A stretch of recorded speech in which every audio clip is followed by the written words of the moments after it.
Our final speaker is a very, very dear friend of mine. For those of you who heard my story last night, I shared about Ken Blanchard, who, after we had a very good conversation at dinner, got up, started walking from the dinner table, took his cane, pointed it at me, and said, "Now you better get writing, young man. I'm not getting any younger."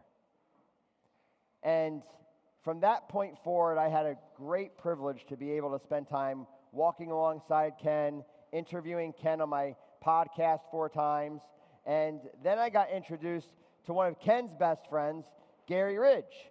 And I'm a little jealous of Garry because Garry gets to golf with Ken every single Wednesday in San Diego. Every Wednesday. That's how I want to spend every single Wednesday. But Ken and Garry have been walking alongside each other and not just talking or writing about servant leadership, but actually modeling it. How many of you have a little blue can with a red top somewhere in your house with WD-40 on it? It's amazing. As soon as I actually said the name, more hands went up, right? WD-40 has become like a part of our heritage as a society.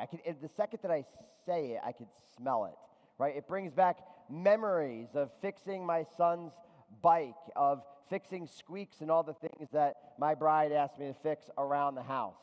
And that memory aspect is a core aspect of who they are as a company, who their culture, but it's tied so close to their purpose. And all of that came from this incredible work that Garry learned and curated over the years. And we've got WD-40 people in the room today. Actually, their brand new CEO, Steve Brass, is in the back of the room. I just saw him back there. We got WD-40 in the house. They continue to go on this journey. So thank you for being here, WD-40. Can we give them a round of applause?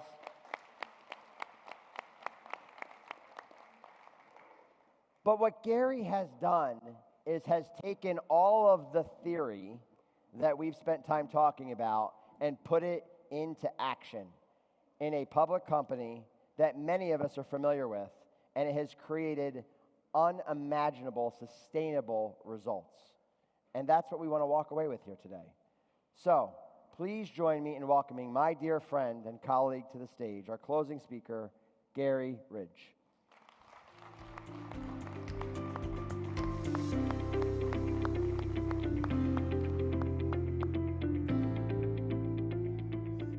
Imagine this. Your leaders are either going to hinder or accelerate your organizational growth. And guess what? The choice is yours. I know that purpose-driven, passionate people, guided by their values, create amazing outcomes. How do I know that? Over a period of 25 years, I had the honor and the privilege of leading a group of purpose-driven, passionate people who during that time took a blue and yellow can with a little red top to 176 countries around the world.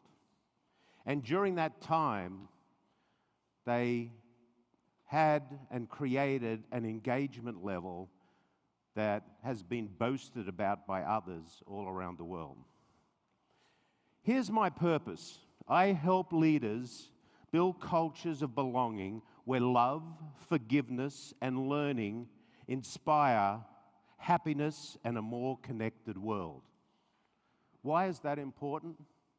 You may have heard me say before that imagine a place where you go to work each day, you make a contribution to something bigger than yourself. You learn something new, you're protected and set free by a compelling set of values, and you go home happy. Happy people create happy families create happy communities create a happy world, and by golly, we need a happy world right now. And every one of us in this room today can do something about that. Now, this was not always my purpose. Let me take you back to where this journey began. In 1994, my family and I moved from Sydney, Australia to San Diego. I'd been with WD-40 already since 1987, and I was responsible for the Asia-Pacific region. I moved over here at the invitation of the then president of the company to help take the blue and yellow can to the world. In 1997, the CEO retired. And for my sins, for some reason, the board of directors thought that this dumbass Aussie might be someone who could help take this can to the world. But I didn't know how to do it. I knew how to make the brand famous. It was pretty simple. You ask 3 simple questions of the marketplace. Do you need me? If the answer's yes, how do I have you know me?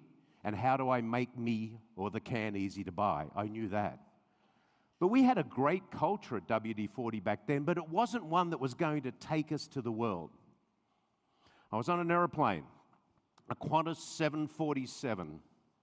I was flying from Los Angeles to Sydney at 38,000 feet, somewhere over the South Pacific Ocean, in the middle of the night.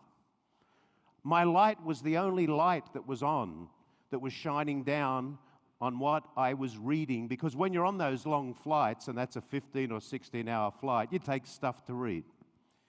And I read this quote. It was from the Dalai Lama.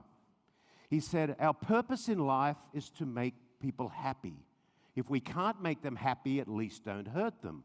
And I thought, that makes sense. And then I read another quote from Aristotle, who was born in 384 BC, and he said, "Pleasure in the job puts perfection in the work." Oh, duh! If we really like what we're doing, we do it better than if we don't like what we're doing. I thought, this is the kernel, the seed, that green shoot that I'm looking for. How can we create a culture in the organization that was now going to be spread all around the world, where people went to work, they made a contribution to something bigger than themselves, they enjoyed what they do, and they do it better? I still didn't know how to do it.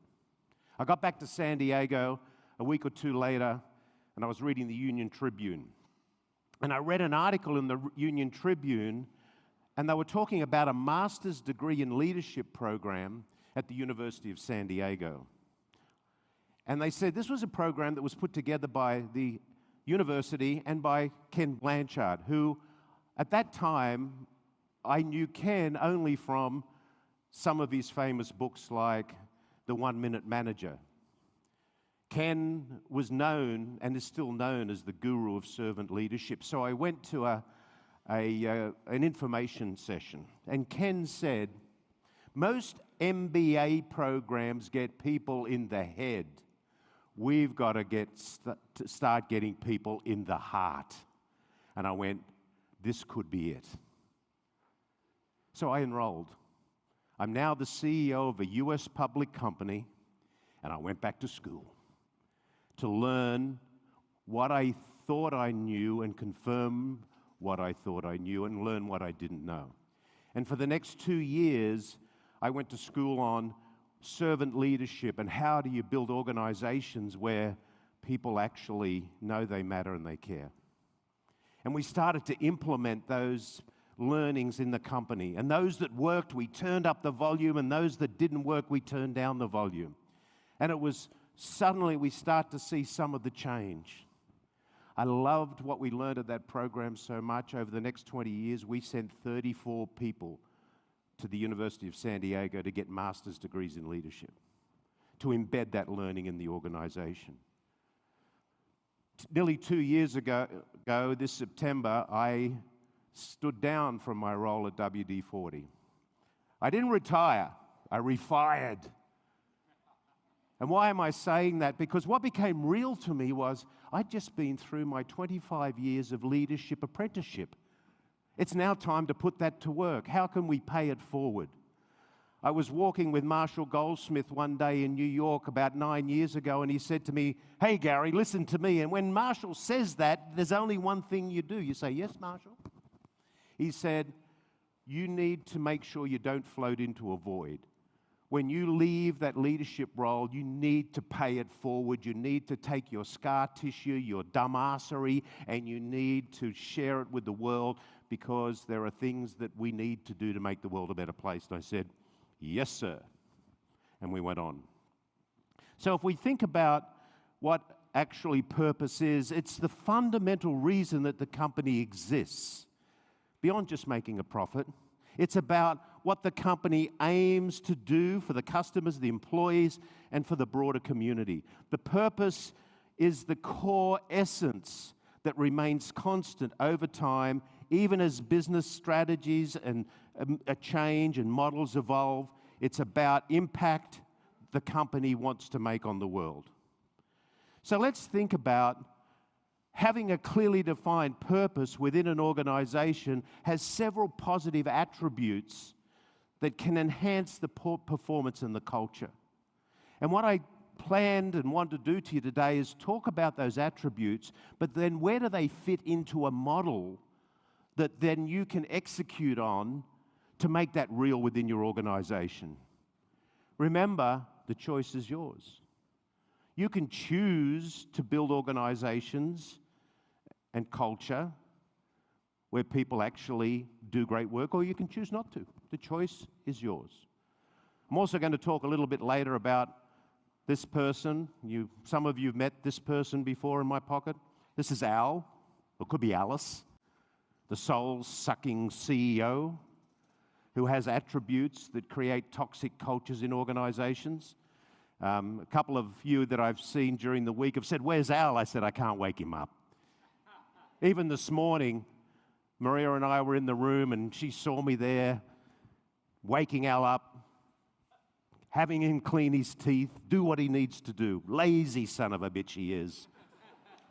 But we got him here, and in fact, I bought a bag of his brothers. So a little later, any of you who think you might know an Al and would like to take an Al doll and leave it on their desk, see me. So let's talk about the attributes of a great culture. The first one is alignment and direction, helping everyone understand where the organization is heading and why. And that's exactly what Rebecca just shared with us. Where are we going? If we don't know where we want to go, any road would get us there. So a clear purpose does that for us. The next thing that it does, it motivates and it creates engagement. There, by having a clear purpose, people's work has meaning. Does anybody know or want to guess what they think when we sat around and decided the purpose of WD-40, the blue and yellow can with a little red top? What do you think its purpose is? Come on. Stop squeaks away. Wrong, but yes. You know, can you imagine sitting on an aeroplane and someone says to you, "What do you do?" I say, "I stop squeaks." Boring. WD-40's purpose is we exist to create positive, lasting memories by solving problems in factories, homes, and workshops around the world. We solve problems and we create opportunities. So when I was in my role at WD-40 and on an aeroplane, I'd sit next to someone and they say, "What do you do?" I say, "I'm in the memories business." They say, "You work for Disney?" So no. I work for WD-40. And what did they say? "I remember when. I remember when WD-40 saved this. It made me a hero. I remember with my grandpa working on the tractor and I could smell it. WD-40 was in the memories business." So having a clear purpose, it shows that their work has meaning. It improves performance. Organizations driven by a well-defined purpose perform better financially than others. Well, you may think that this purpose thing is all fluff, but it's not. In the 25 years that I had the privilege to lead WD-40 as a public company, we had a compounded annual growth rate of total shareholder return of 15% a year. We 6x sales. We grew the market cap from $300 million to just over $3 billion, and we just sold oil in a can. No, we didn't. We had a clear purpose to do that. The next thing that it does, it attracts and retains talent, particularly among younger generation who have a priority now around the meaning of work.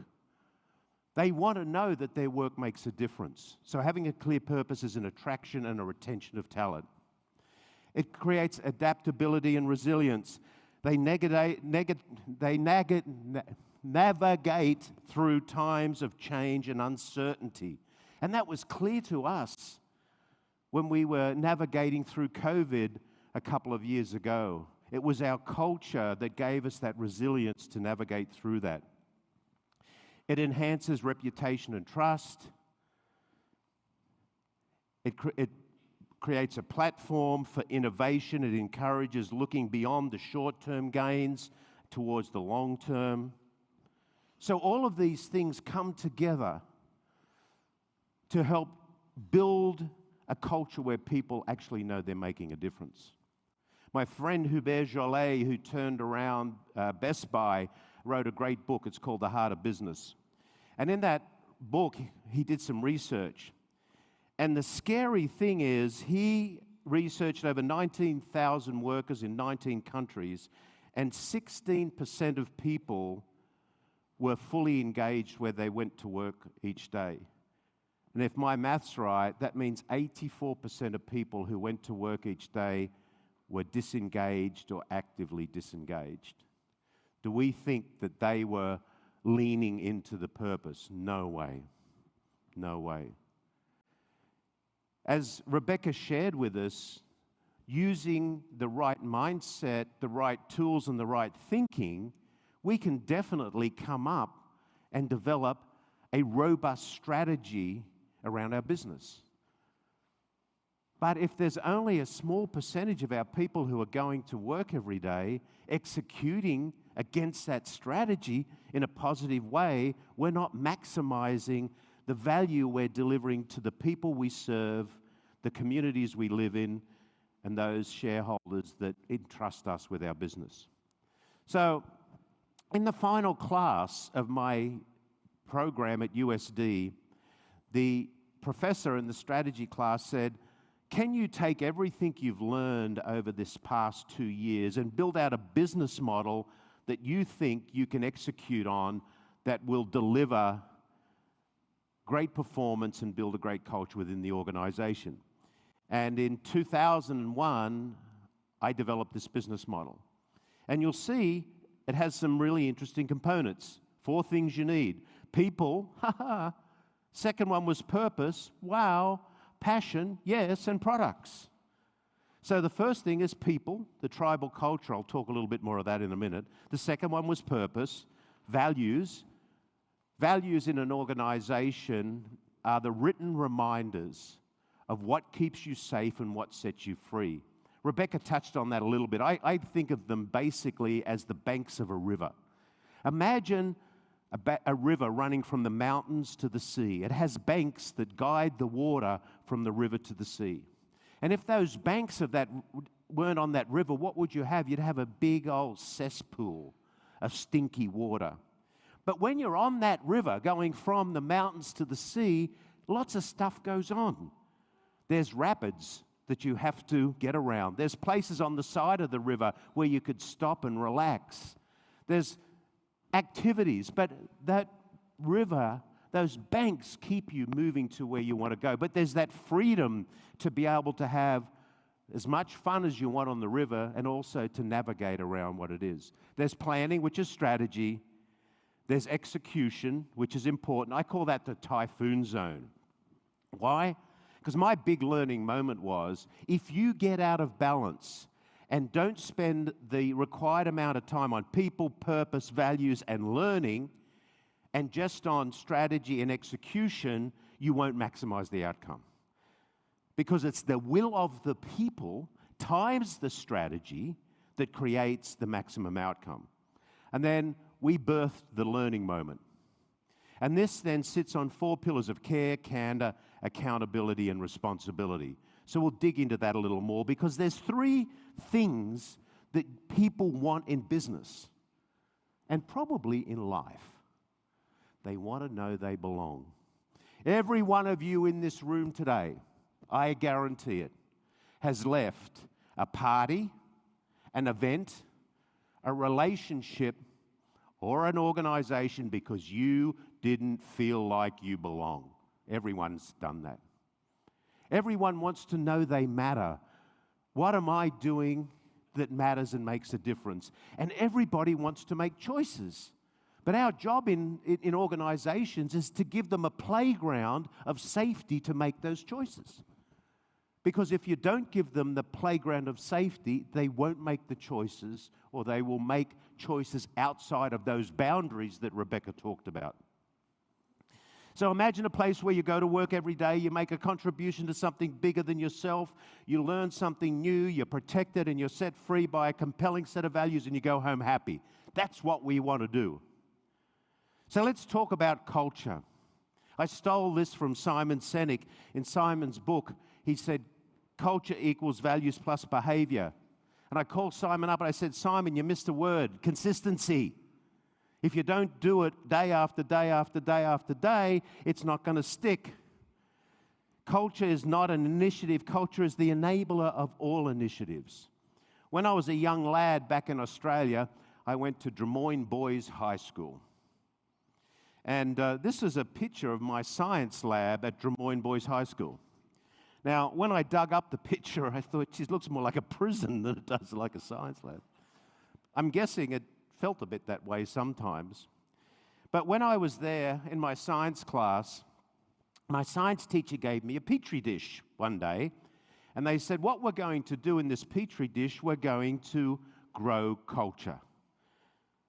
And they said, what ingredients do you need in your petri dish to grow the right culture? Because in growing the culture, your job is to make sure you pick the right ingredients.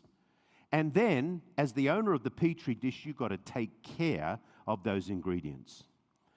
You've got to reward and applaud and feed the good ingredients so they will grow. And you've got to be brave enough to attack the toxins, and you've got to do that every day. So if you were building your petri dish of culture in your organization, what would the ingredients need to be? Well, number one, you have to have a people-first mindset. You have to be coaches, not managers, and I'm going to talk about the role of the coach. But you have to be dedicated to the fact that it's not about you. It's not about you, it's about the people you have the privilege to lead. You've got to have brave accountability and behavior. Because being a leader is having a heart of gold, but a backbone of steel. You've got to have a clearly defined, authentic purpose. One of the ingredients that must be there. You've got to have a hierarchical set of values. Why should they be hierarchical? If you don't have a hierarchical set of values, people will cherry pick the value depending on the situation. Let me give you a hypothetical example of that. You're working for WD-40 Company. You're someone in the supply chain responsible for the acquisition of materials and chemicals that go into the product.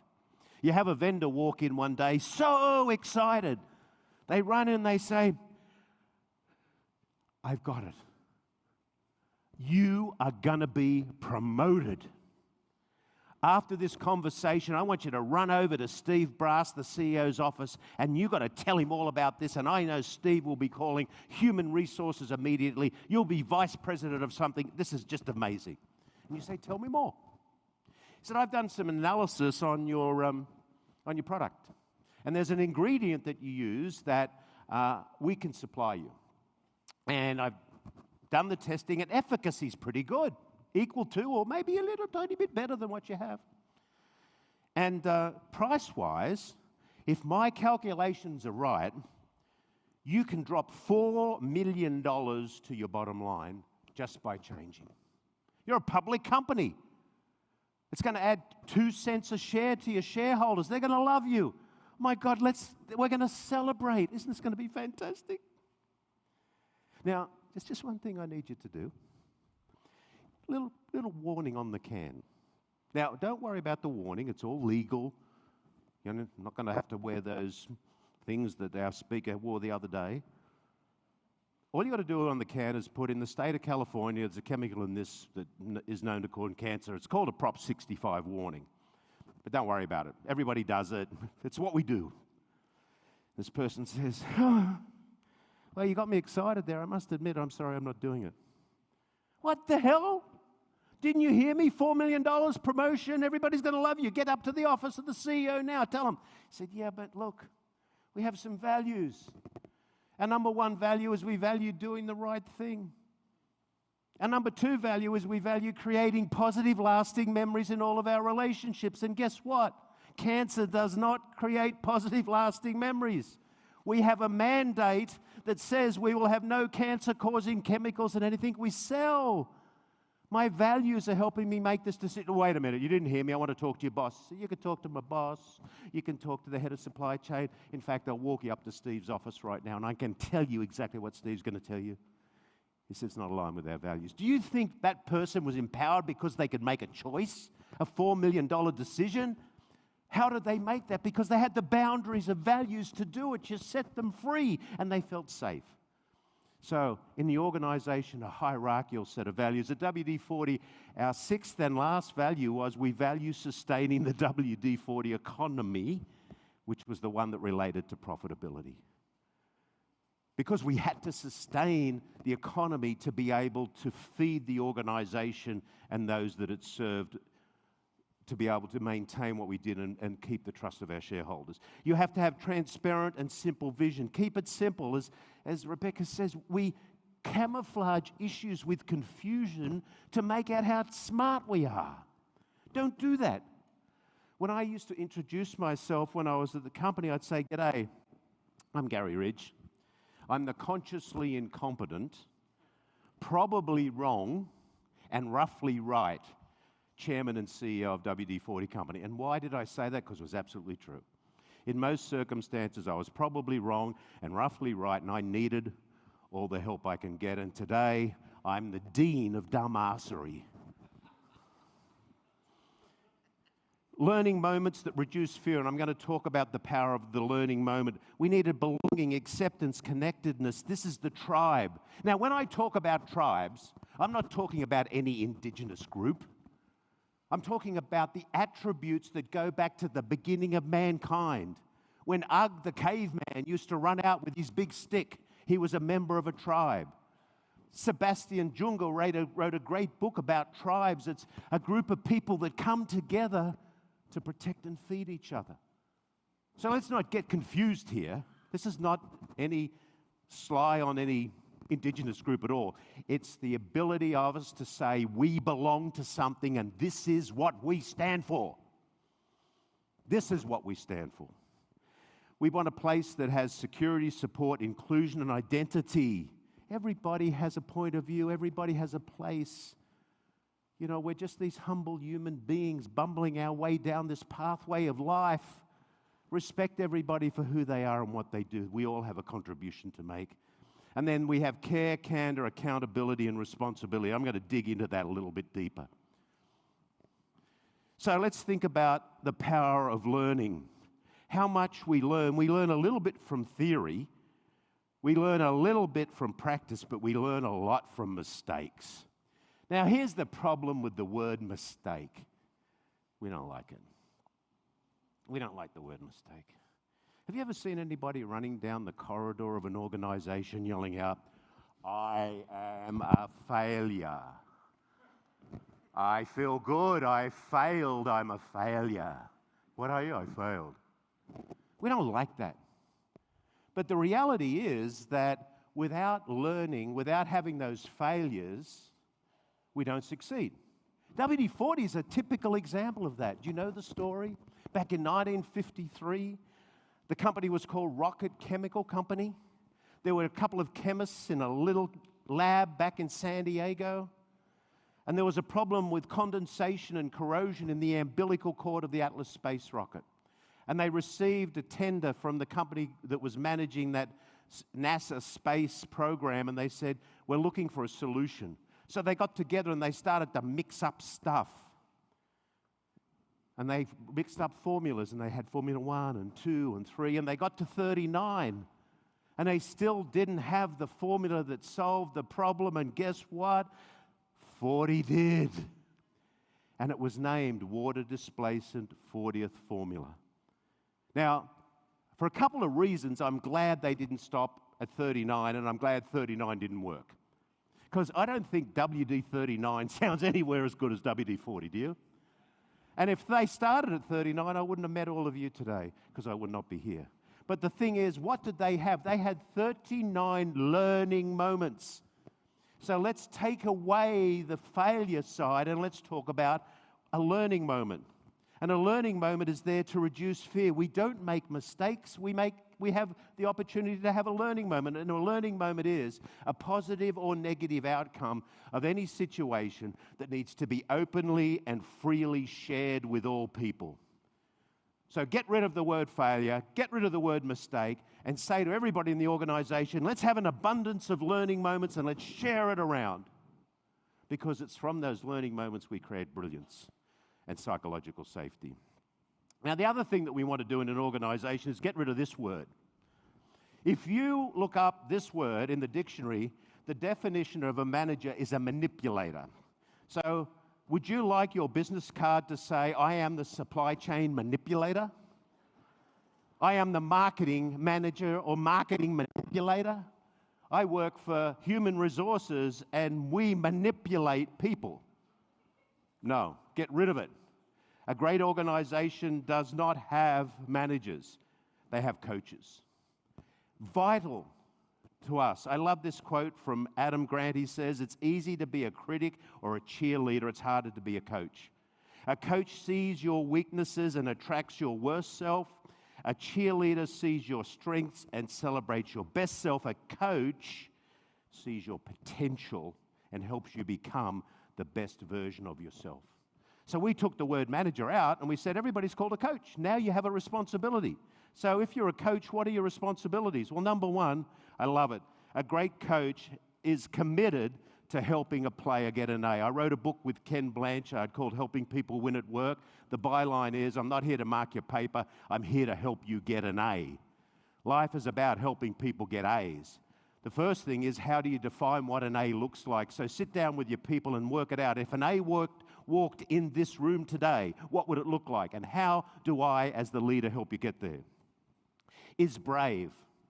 I learnt this from my dear friend Ron Carucci in his book, probably the best leadership book I've read in the last 10 years, and he's right when he said yesterday, I've probably bought more copies than and given them away to anybody else. He said, not protecting your own comfort zone at the expense of other people's development.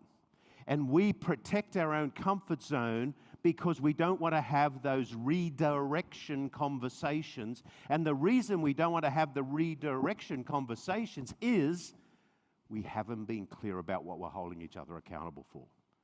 So at the beginning, if we're clear about what we're going to hold each other accountable for, then having the redirection conversation is not a redirection. It's me as your coach helping you win. So if we think about, what about that? The coach knows the game and knows what it takes to win. A great coach never runs onto the field and kicks the ball. How many people in business and leadership have you seen who want to run on the field and kick the ball for you? A great coach spends a lot of time on the sideline observing the play. A great coach adds value to the player with feedback to improve their play. A great coach never goes to the podium and takes the prize. And a great coach spends a lot of time in the stinky locker room, because it's the locker room where we really build trust. I was talking to the CEO of a major US company at one time, and I said to them, how many times in the last month have you spent your lunch period in the company cafeteria? And this person had a really blank look on their face, and they were kind of hesitant in asking. And I said, you don't know where it is, do you? And they said, I don't know where the cafeteria is. It's the cafeterias, it's the dirty, stinky locker rooms, it's out in the field, it's getting your shoes dirty, it's asking simple questions. What's on your mind? What's getting in your way? How can we improve the company? How can we improve what we do? That's where we build trust with our employees. And then if you're being coached, you agree to taking the feedback, because the only reason I'm there is to help you win. And occasionally, we might ask those people sitting in the bleachers how they think we're playing too. As you know, last year we were out at Notre Dame, and was standing up on that area that looks down on that amazing football field. And I talked about this last year, and I thought, wow, 82,000 people sit in that stadium, anticipating the enjoyment of watching a great game being played. They actually paid money to get there. They're waiting, and the football team runs on the field. And someone forgot to put up the goalposts. So they don't know what an A is and how to win. And the coaches are asleep on the sideline. So who's going to help the players win? And the referees aren't there, so how do they know what the values are and how do they keep each other safe? That's as simple as it is in business. Put up the goalposts, be there to help people win, and show them where the safety is. It's as simple as that. So let's look at the 4 pillars. Care. We love and care about our people enough not only to reward them and applaud them for doing great work, but to be brave enough to redirect them when we're not. Candor. No lying, no faking, no hiding. I believe most people don't lie. They fake and hide. Why do they fake and hide? Because of fear. So let's take fear out of the organization so people aren't faking and hiding, because they have everything you need to know about building a better organization right up here in their hands, in their feet, because they do it every day. You know, when you go onto Outlook and you book an appointment or a meeting with one of the people you lead, do they run to the doctor for a sick certificate so they don't have to be with you? Or do they run into your room and say, I can't wait to be with you because I know this meeting is going to add something significant to our life? What are they thinking on Sunday afternoons? Are they waiting to go in because they're running out the door in the morning and they high-five their husband, wife, and significant other and say, I can't wait to get in today and be with so-and-so because fill in the blank. What's your fill in the blank? Are you filling in the blank that's really engaging with people to be there? Accountability. Are we clear about what we expect from each other? And are we brave enough to have the conversation? Then responsibility. Responsibility equals accountability and ownership. And this is where permission statements are so important in organizations. And we developed a permission statement. It's called the Maniac Pledge. And here it is. I am responsible for taking actions, getting questions, getting answers, and making decisions. I won't wait for someone to tell me. If I need to know, I'm responsible for asking. I have no right to be offended that I didn't get this sooner. And if I'm doing something others should know about, I'm responsible for telling them. This is the antidote to that very, very prevalent disease in organizations. Do you know what it's called, that disease? The na-na-ni-na-na disease. The finger pointing, na-na-ni-na-na. Many of you in this room probably remember a TV show called Gomer Pyle, USMC. Did you ever see that? Do you remember Gomer? Don't be the person who delivers the Gomer. What was the Gomer? Surprise, surprise. So we want no na-na-ni-na-na diseases, and we want no Gomer Pyles in our organization. We want people who communicate. Belonging. Maslow, he said in his Maslow's hierarchy to self-actualization, the first 2 rungs in this journey, most organizations deliver on. The third one is love and belonging. Let's not talk about love and belonging. Oh, jeez. Yes, it is. It's so important. Remember, people want to know they belong, they want to know they matter, and they want to know they can make choices. So that's where tribes came from. When I started to develop this tribal concept, I read a lot. And then I actually went and spoke to some indigenous groups because I was intrigued on what kept these primitive groups together over time. And the first thing that came very clear to me was the number one responsibility of a tribal leader is to be a learner and a teacher. Let me give you an indigenous example of that. If we were to go back thousands of years to my homeland, Australia, and we were standing in the middle of the Nullarbor Plain Desert, and we were looking up at Uluru, that big rock. And in front of Uluru, there was a tribal meeting. What would the tribal leader be doing? The tribal leader would be teaching the young tribe members to throw a boomerang. Why? Because the boomerang was and is the tool of survival. So if the tribal leader wasn't dedicated to becoming more proficient at throwing the boomerang, and wasn't teaching everybody in the tribe to be great boomerang throwers, the tribe would die. So the number one responsibility of a tribal leader is to be a learner and a teacher. Number two, they have values.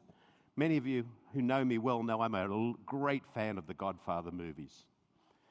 The Godfather had values. Now, we may not like some of those values, but the learning moment is there were consequences if you didn't live the values. So you have to have a clearly defined set of values.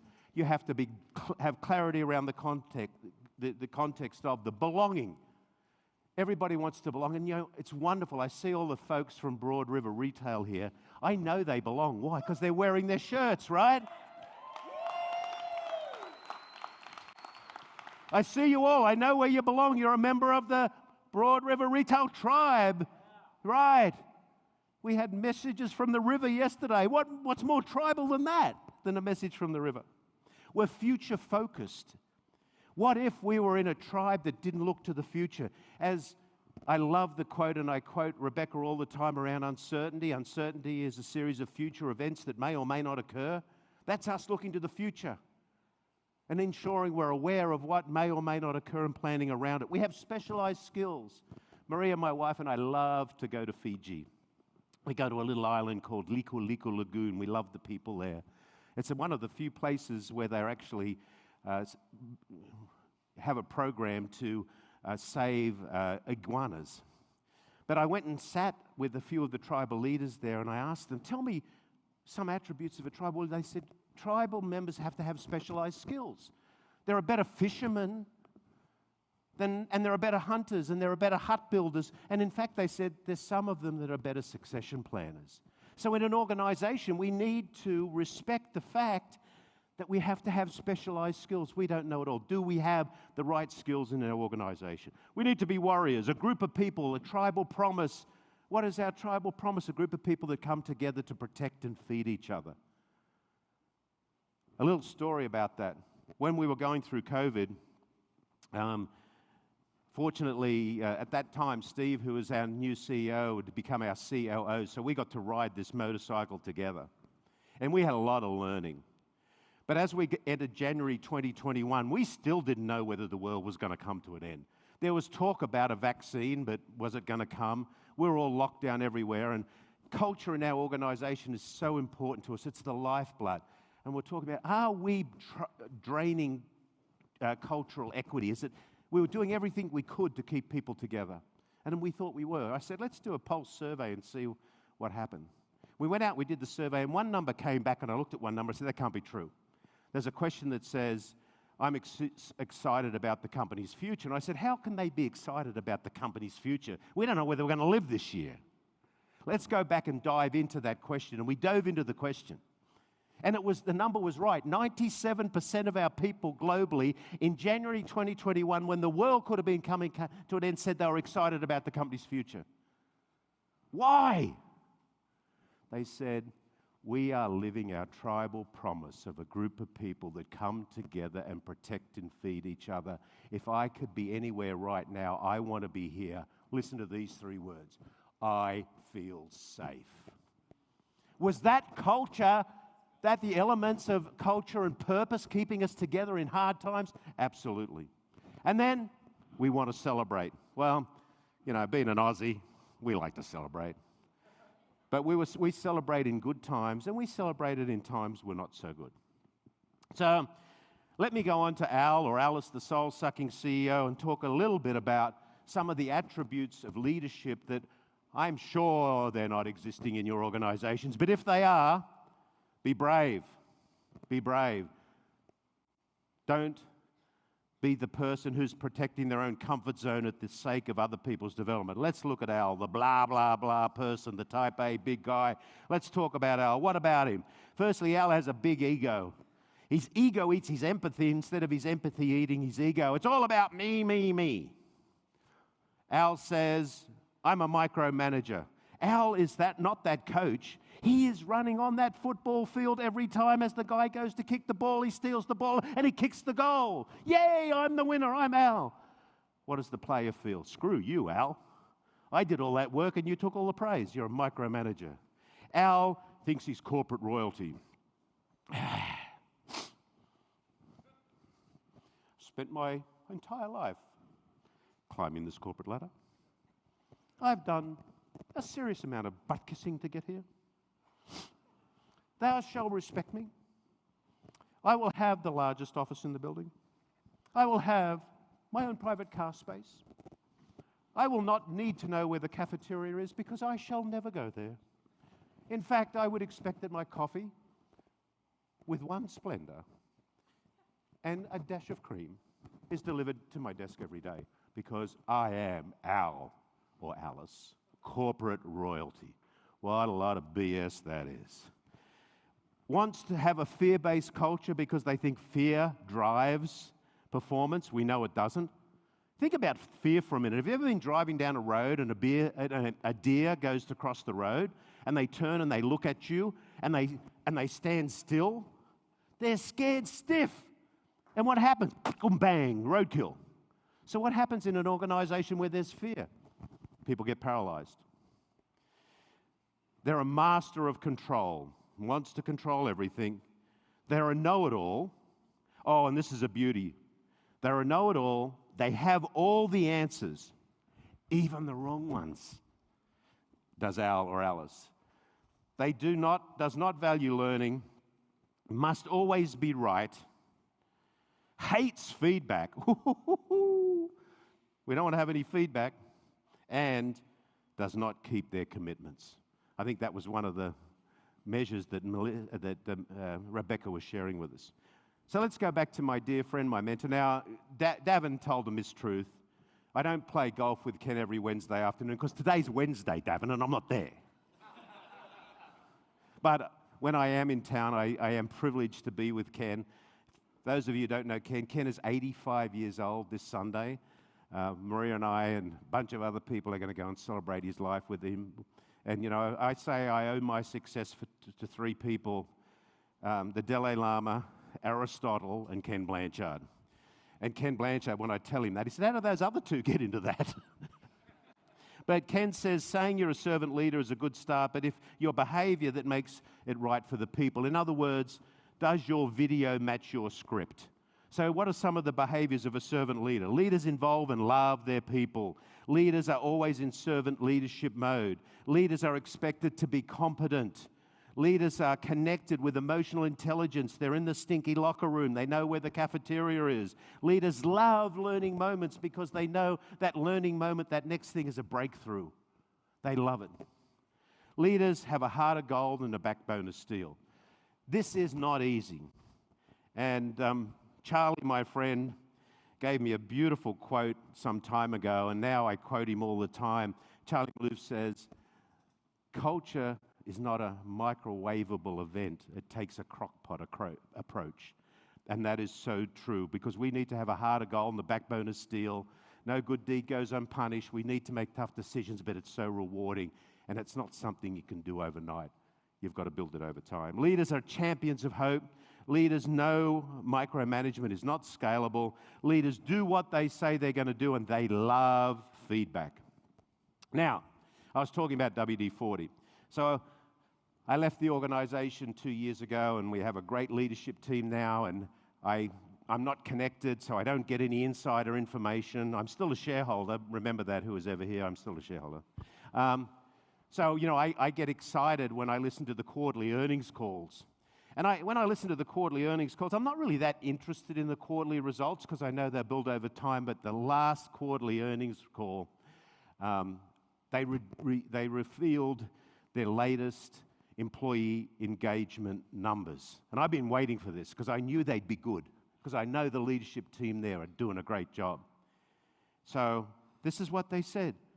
In their 2024 employee scores, they had a 92.9% employee engagement. Do you remember the number that I showed you on the slide from Hubert Joly? 19%, 92. How about this? I love to tell people I work at the company. 98.8% of people globally said they love to tell people they work at the company. Man, oh man. 98.2% say, yeah, they deserve that. 98.2%. I understand how my job contributes to achieving the goals. Do you think that A's are pretty clear there? What does an A look like? Do you think it's clear? I think it is. I know what results are expected of me. 98% nearly say they know what's expected of them, so they can be rewarded and applauded. I respect my coach. That's their boss. 97.7% of people globally say they respect their coach. Most people leave companies because they hate their friggin' boss. What a number is that? And I feel my opinions and values are a good fit with the culture. 97.7%. So, you have to start somewhere. My challenge to you is, do you know what these numbers are in your company? I'll introduce you to a wonderful program that I've been working with for a couple of years. It's called Heart Count. And all I want you to do is look at that UPC code, take a picture of it when you're leaving here today, and go to the website. It is an effective, affordable way of, in real time, getting a clear picture of where the opportunities to develop culture are in your organization, by individual, by department, by location, and by the whole company. And it's so simple. All people have to do on their cell phone or some other device is every 2 weeks answer 3 simple questions. Not only that, within 90 days, you can have a verifiable employee engagement number that you can use in your ESG reporting. And it's so simple. So just go to the website and have a look. If I was a CEO in a company today, this would be gold to me. That's why I love this thing so much. That's why I've got this nice shirt on today. You like the shirt? With a big belly, you have a big heart, right? Okay, winding up. It's the will of the people times the strategy that creates the result. Rebecca over there will come along to your company and she'll help you write this strategic plan. As you know, she's a professor at the London School of Business, so she can actually mark that paper. Most strategies you don't get 100%, but she'll say, this is a pretty good one. This is a real good one. I'll give you 70 out of 100 for this strategy. And off you go. But only 10% of your people are passionately going to work every day executing against this strategy. And that's your choice. Remember, my whole sharing today, it's your choice. You can choose to or choose not to. But what happened, so the outcome is 700. But what about if you were dedicated to building this culture where 80% of your people went to work every day and they were passionate about executing against that culture? 80 times 70 is 5,600. Duh! Aristotle was freaking right. Pleasure in the job puts perfection in the work. 384 BC. We are slow freaking learners. Listen to him. He's right, but the choice is yours. The choice is truly yours. One of our board members, Laura Lee, gave me this quote at a time we were having a conversation. She says, nothing outcompetes an authentically purpose-driven, customer-centric, values-aligned culture where people feel they belong. How true is that? Here's the challenge that's true. Businesses must be a force for good in the world. We have that opportunity. And my favorite quote, because back in the year 2000, when I was going to school, I didn't know, but I thought it always seems impossible till it's done. So, from the Dean of Dumbassery to all of you, any dumbass can do it. So, thank you so much for letting me share with you today.